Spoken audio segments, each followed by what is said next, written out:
Siguro today gusto ko lang i-share sa inyo yung prayer ni Moses. Yung prayer ni Moses kay God, alam naman natin that Moses is a servant of God, a faithful servant of God, and iba yung relationship niya sa Diyos, no? So ang dalangin niya, sabi niya in the book of Psalm chapter 90 verse 12, no? Sa mga awit yan sa Tagalog, mga awit 90:12. Sabi diyan, teach us to number our days. Dahil maikli ang buhay na ito, O Diyos, sabi ni Moses, ituro mo sa amin, itanim mo sa aming mga isip upang kami ay dumunong. Sabi sa English, teach us to number our days and parang give us the heart of wisdom. Ano ibig sabihin?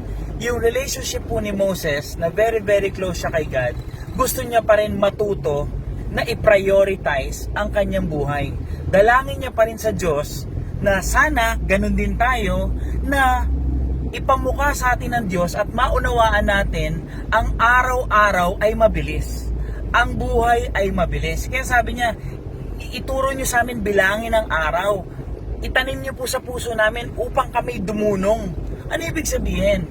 Kapatid, ang buhay napakabilis lang. Berwin, ang buhay napakabilis lang. So ang tanong, ano ba talaga ang priority mo?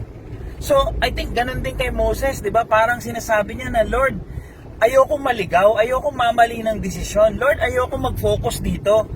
Ipamukha mo sa akin na sandali lang tong buhay, tapos turuan mo ko, isiksik mo sa isip ko at sa puso ko kung ano ang priority ko.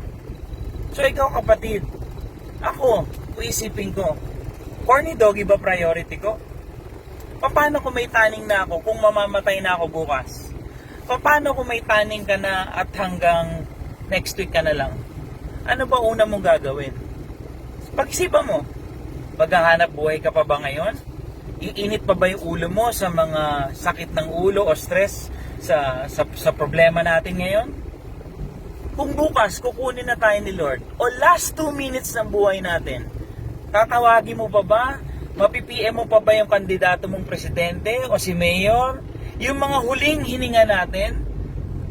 Kaya maganda, alam natin kung ano ang priority natin sa buhay. Sino ang pinaka-importante natin bago tayo malagutan ng hininga? Kaya yun ang dalangin ni Moses para ako'y dumunong, no? Para matuto kami, Lord, ipamukha mo sa amin na mabilang namin yung araw at ito ay sandali lamang. 'Di ba? Actually, ang dami na natin kakilala, wala na, 'di ba? Ang bilis. Yung mga anak natin naglakihan na. 'Di ba, yung mga artista sikat na, wala na ngayon. Ako ang tanda ko na rin dati, 25, 32 ngayon. Magfo-45 na po ako. Yung iba mas matanda, ang bilis ng buhay. So the question is, are we really prioritizing what is really important? Ano yun?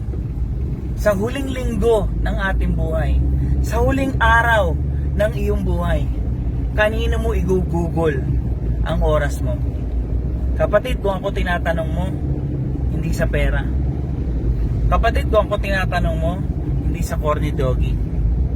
Unang-una, susuko ako sa Diyos. Hihingi ako ng tawad. Yun ang unang-una. Kasi in time, bago tayo malagutan ng hininga, makausap natin siya, sa kanya tayo haharap. Yun ang totoo. Yun ang totoo at katotohanan, wala nang iba.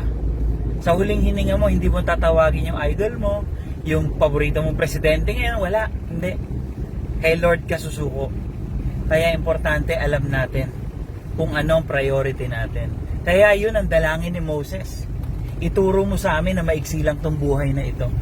Bilangin namin upang kami dumunong. Pangalawa, di ba mahal mo yung asawa mo? Di ba mahal mo yung pamilya mo? Yan ang mga paggugulan natin ng oras. Hindi yung pera. Oo, ako, naghahanap buhay ako ngayon. Oo, lahat ng kailangan kong gawin, ginagawa ko. Pero hindi ko igugugulan lahat. Lalo na hanggang sa maligaw yung direksyon ng puso't isipan ko. Lalo na pag yumaman ako. Lalo na kapag umasenso ka, pihado. 98% yayabang na naman tayo. Napakahirap po. Kaya magandang maging reminder sa atin na kung itong araw na to ay huling araw na, ano ang gagawin mo? Ano ang ipaprioritize mo sa puso mo? Kapatid, di ba, walang iba kundi, Lord, salamat po, binigyan mo akong pag-asa. Hindi ka pa bumabalik, hindi pa rapture, hindi pa guhukom, hindi pa judgment day, binigyan mo ako ng pagkakataon ngayon upang ma-realize, Lord, na ang bait mo dahil tinuturo mo sa amin yung mga dapat. Ang bait mo, Lord, kasi binibigyan mo kami ng tsansa. Di ba? Mabait ho ang Diyos. Kaya wag ho kayo mawawala ng pag-asa. Mawawala na tayo ngayon. Anong gagawin mo?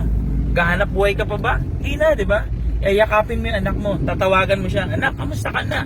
Miss na kita. Magkaaway kayo mag-asawa, patatawarin mo siya. Hindi mo lang siya patatawarin. Ikaw din, hihingi ka ng tawad sa kanya. Kung mamaya, mawawala na tayo, magkakasakit na tayo, malala na tayo, yan ang mga bagay na importante. Dahil at the end of the day, pag tayo kinuha ng Diyos, wala tayong madadala sa Kanya. Walang kahit singkong kusing, kahit piso, 2 piso, wala. Ano lang?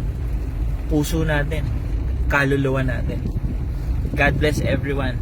Pagpalain po tayo ng Panginoon Diyos. Mag-iingat po kayo.